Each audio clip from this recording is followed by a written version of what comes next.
Hey, let me be real for a second. I probably never should have bought this bike.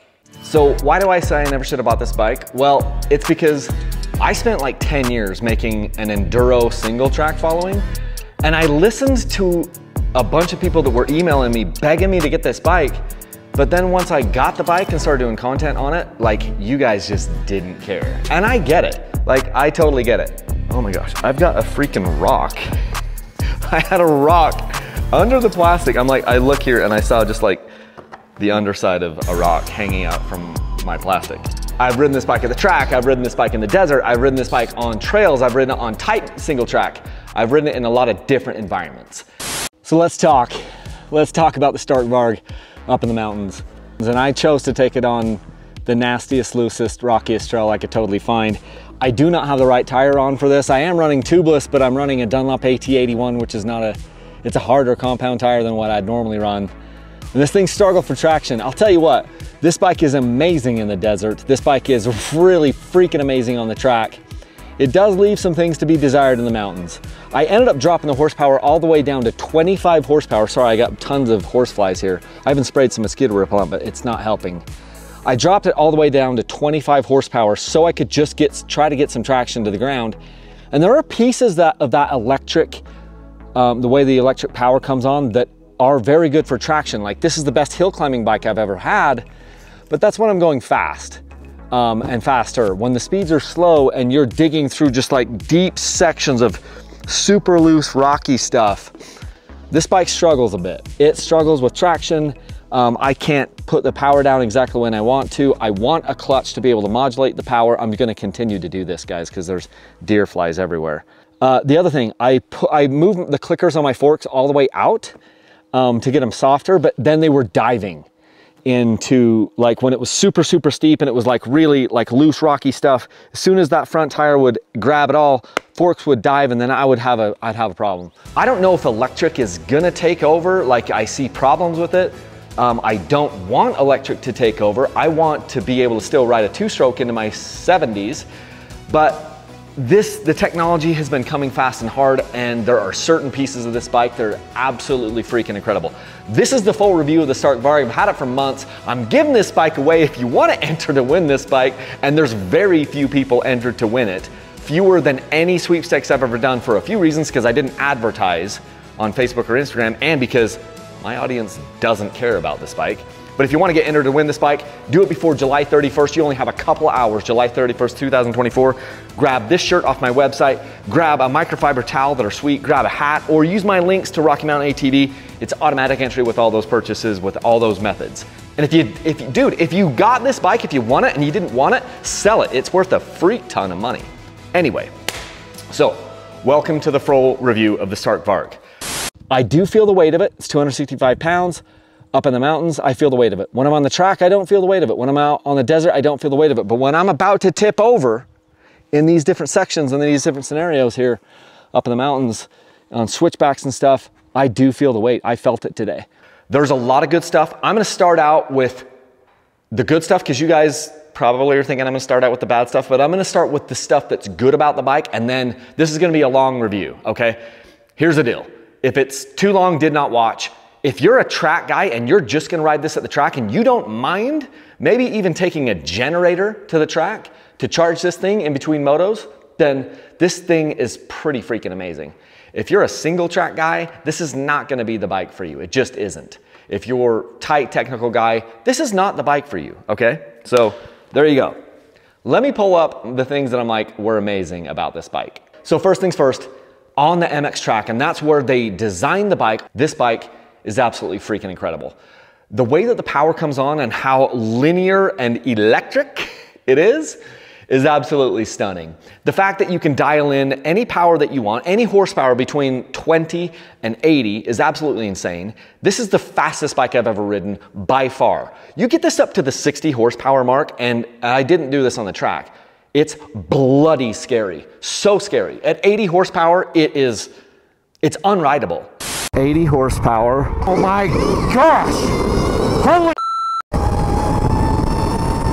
It's unrideable. I think above 60 horsepower, I think this bike is unrideable.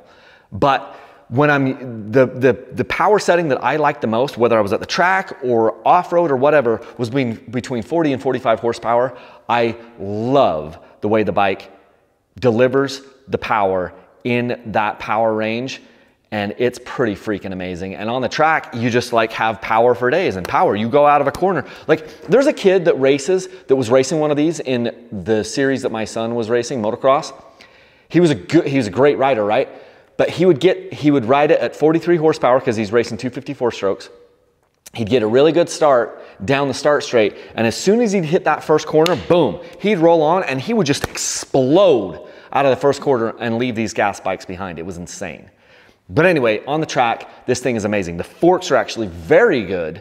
The valving for motocross and the valving if you're going faster in the desert on these forks, very good. Not so great when it gets slow, but when the speeds are faster, the valving on this sucker was very, very good. The bike felt very planted and very stable. Now I'm gonna get into where I could feel the weight of the bike, and we'll talk about that for a minute. But if the speeds are faster and you're going through whoops or you're going through different things, this bike stays straight up, it stays in line. I mean, they did some really, really good stuff with this bike. The geometry, the frame, the way that the shock works, the way that it all works together when the speeds are fast, dude, Stark was not screwing around on that. If I'm doing a high-speed hill climb, this bike is maybe the best I've ever had. It is the best I've ever had. If it's just like, hey, there's a massive hill up there, and look, it's gnarly and rocky and whatever, and you're gonna try to keep your speed up because it's super steep, this bike is amazing for that. And I love how you can hear if you're about to break traction, so you either just shift your weight back or you roll off the throttle just a teeny bit, and you're able to just climb up those hills. Now I'm gonna get to that in a second because slow speed traction, not great. But if the speeds, that's the thing. With this bike, when the speeds remain high, the bike remains amazing. And same thing with hill climbs. The fact that you're not shifting gears on this bike, for me, it was a little bit of an issue on the moto track because I haven't done a lot of jumping. And so it was always like, it's difficult for me to gauge, okay, how fast should I hit this jump or whatever. But when you're just out there like doing desert riding or even on the track, it's really nice because you're not having to worry about shifting gears. You can just focus on hitting the lines and knowing that the second that you twist the throttle, you'll be in that power right there. And they've done a really good job of getting that power so that it isn't too twitchy when you're on a track or you're out in the desert. That's really awesome. I love the fact that you're always kind of in the right gear. Now it does take away from some of the experience. Some of the experience of the fun of riding these dirt bikes and these motorcycles is actually using the clutch and shifting gears. I'm gonna get to the clutch in a minute, but I will say there is some benefit in the fact that you're never in the wrong gear. You never have to worry if your RPMs are too low or too high. You're always spot on right there. Another good thing, over-the-air updates. I think my range has gotten better while I've had the bike because of the updates that have happened.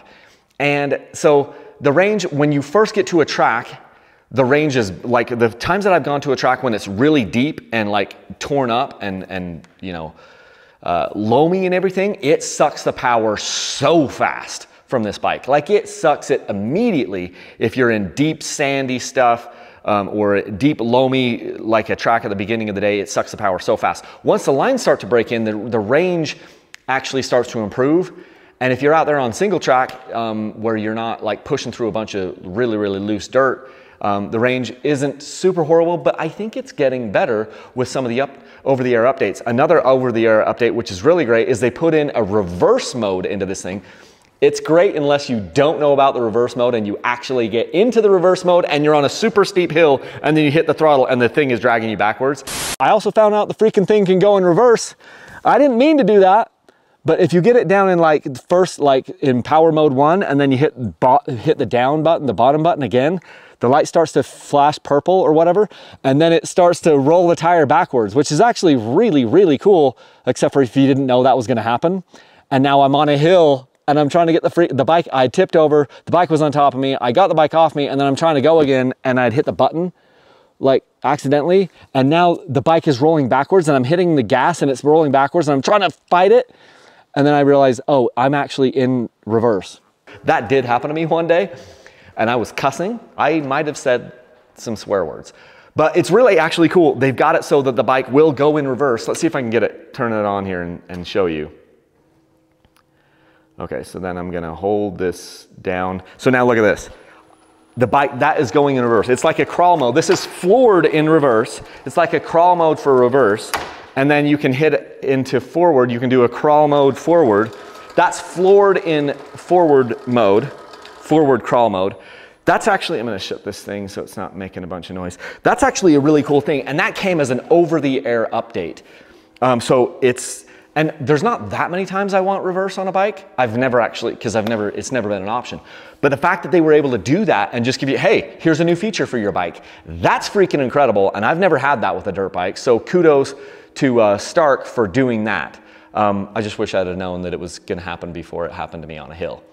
Anyway, I digress. So over-the-air updates are great. The brakes, they did not scrimp on the brakes. They went with the best Brembo brakes they possibly could. And I've got, obviously, I configured this bike with the rear foot brake because that's just what I like. I don't want any cross contamination with my having a left-hand brake for my rear and the clutch, because I've got all these other bikes have clutches, so I didn't want to like have to rewire my brain at all. So I installed the foot brake. I know some guys have left the handbrake up there. The bike, I think the bike standard comes with the handbrake, the left-hand brake up there. This bike had that, and then I retrofitted it with the Brembo brake for the rear here on my foot, and I really loved that.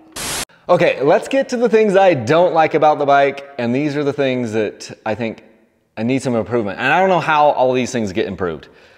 Okay, the bike is 265 pounds, I believe that's going off my memory. I'll roll in a shot of this bike where it was on my scale. It is the heaviest bike that I've ever actually owned, as far as like a real either motocross bike or enduro bike. It's the heaviest bike I've ever owned. And it feels, when you're riding the bike on the track or at high speeds, you do not feel the weight of it. I'm gonna be honest with you. Because weight on the scale isn't always weight on the trail or track. But when you have to lift this thing up, like if you like tuck the wheel in a corner, which I did a few times, or you tip over on some side hill somewhere or whatever, and you're picking the bike back up, you do feel how heavy it is. I don't know if it's because so much of the weight is so high in the bike, but I feel the weight of this bike, and especially even when I'm lifting it on and off stands, I'm like, dang. Like I've been lifting weights the last few years, and this bike feels heavier to me than I want it to be every single time. Especially like when I've gotten home from a ride or gotten home from the track, and then I'm tired and it's hot, and I'm gonna wash the thing, and I'm lifting it on a stand. It's freaking heavy, man. And I don't know how that ever happened. The other thing is, something you don't realize is as you go on a long ride, your bike gets lighter because you use the fuel. And so as you wear out, the bike gets lighter, but not on this thing. You wear out, the bike stays the same weight. So just something to remember. I don't know why, and maybe it's because it's probably a combination of the fact that it's motocross valving and that just the way the electric power is delivered. When the speeds are slow, and it's slow, loose, technical single track, this bike gets the worst traction of any bike I've ever had.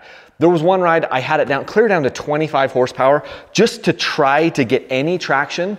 But when I would stand up on the pegs, I would lose all traction. This is on a slow, nasty, technical trail. I had to sit down the entire time and shift my weight back, which is weird. You would assume that with the way how heavy the bike is and how controllable, quote, the power is, it would get really good traction. And on the hill climbs where I was maintaining speeds over 10 miles an hour or 15 miles an hour, I felt like it was the best hill climb bike ever. But when the speeds were slow, I got the worst traction I've ever had on any motorcycle ever. It was insane. And I don't know exactly why that is. Some of it is because of the tire, because this is the Dunlop AT81 that I put on there, but I'm running tubeless and I was running at a low pressure. Some of it's the motocross valving, I don't know, but not great on slow single track. Not great at all. Already talked about this a little bit, but the range of the bike really gets sucked down super fast at the beginning of the day. I've talked to a few guys that have these bikes, and when they go to tracks, they wait for a bit for the track to get broken in by a bunch of other riders, because they know that first moto of the day, if you're one of the first people out on the track, you're gonna torch like 30% of your battery within like a very short amount of time. We're talking, there was one day on a loamy track, I torched 30% of my battery within like 2 laps on a track. Might have been 3 laps, but we're talking like 10 minutes total, and I torched 30%. Now, it gets way better after the track breaks in. And so you may have to have a generator at the track if you're gonna go do that. But yeah, range can be an issue at the beginning part of the day. And if it's cold, range goes down. Like the batteries work best when it's warm, when it's hot. When it's cold, you're gonna get lower, your range is gonna suffer. I had an electric car. I had a Tesla for 3 years, a Tesla Model 3. And in the winters, range super suffered. Electric suffers, batteries suffer when temperatures are cold. And this thing is no different. Just sold the Tesla and I'm giving this bike away to you. So I'm getting away from the electric. I guess I still have an electric lawnmower and weed eater, but I digress. I waited this long to say this, but I want a freaking clutch. Give me a clutch, guys. I understand for moto, it maybe isn't that big of a deal. But if these bikes were ever going to take off, they need a clutch. Now, I don't know how they do that without making the bike 290 pounds, but I don't see how this bike would ever work in enduro situations unless they have a clutch. I want to be able to store power up in the flywheel of the clutch / motor and then deliver it when I want it. I want to modulate the power. There's no way, like this bike, dude, you put a clutch on this bike, if you were able to make the bike weigh within a few pounds of this and have a real proper clutch on it, this bike could be freaking incredible. It could be incredible. I think some of the traction issues would go away. I really wish this thing had a clutch. Clutch and a hot swappable battery. I don't think this battery is ever gonna be hot swappable. And I don't know how they put a clutch on this bike the way it is, because this whole section up here is all battery. This whole area.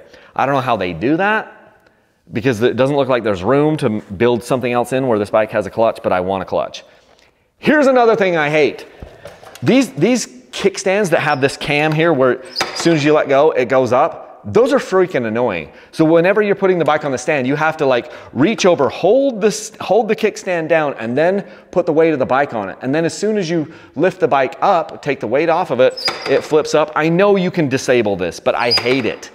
I hate kickstands like this. TM Designs did that on the bike I had 1.5 to 2 years ago, where it had this cam on here where the cam goes around the pin here, and then it just pulls the thing up. I want the kickstand to stay down until I put it up, and then I want it to go up. I hate that.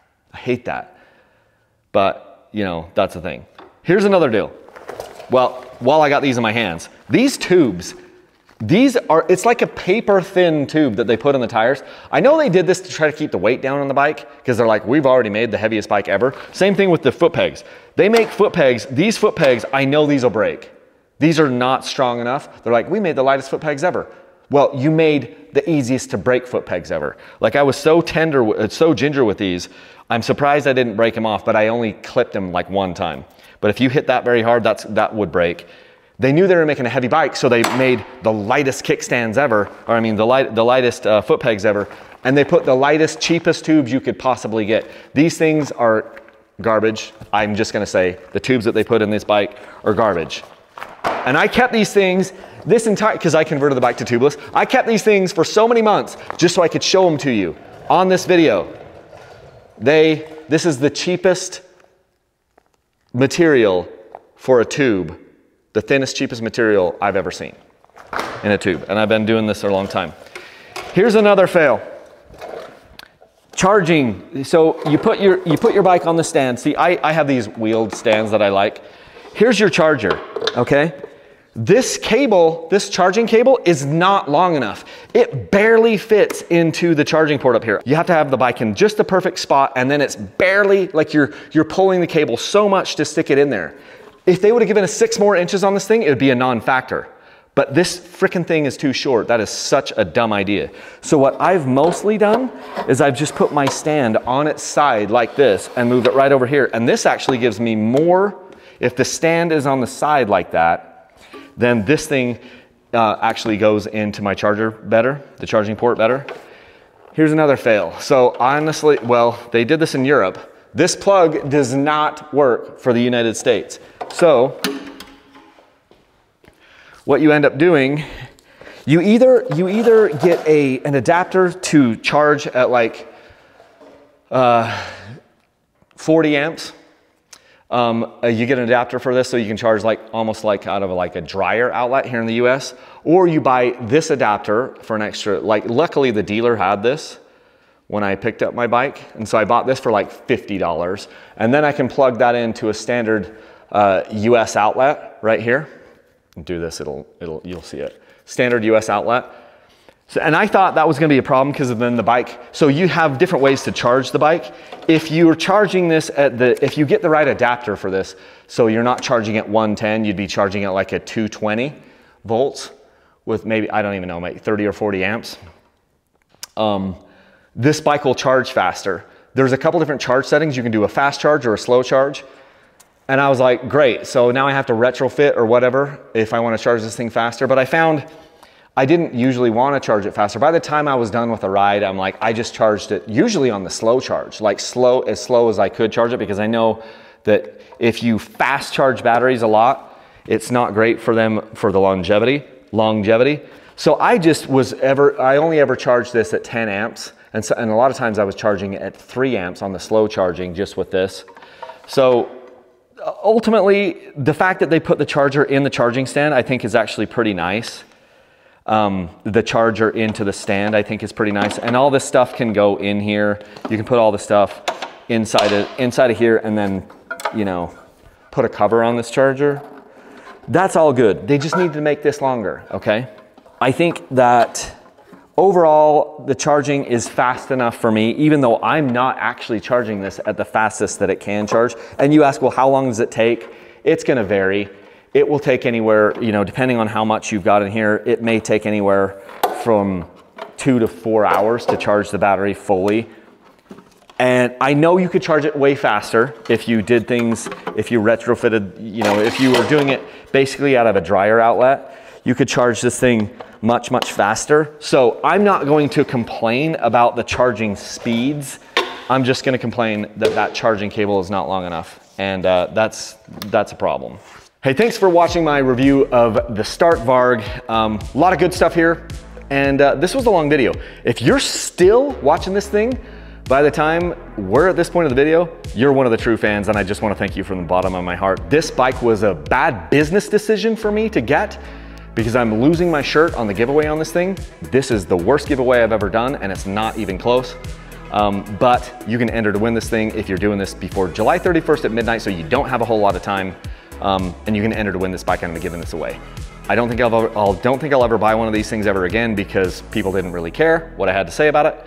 Yeah, the sweepstakes was in the tank for this sucker. But I do want to thank you guys who are entered to win this thing and who supported these videos over time. So hopefully we can continue to do it.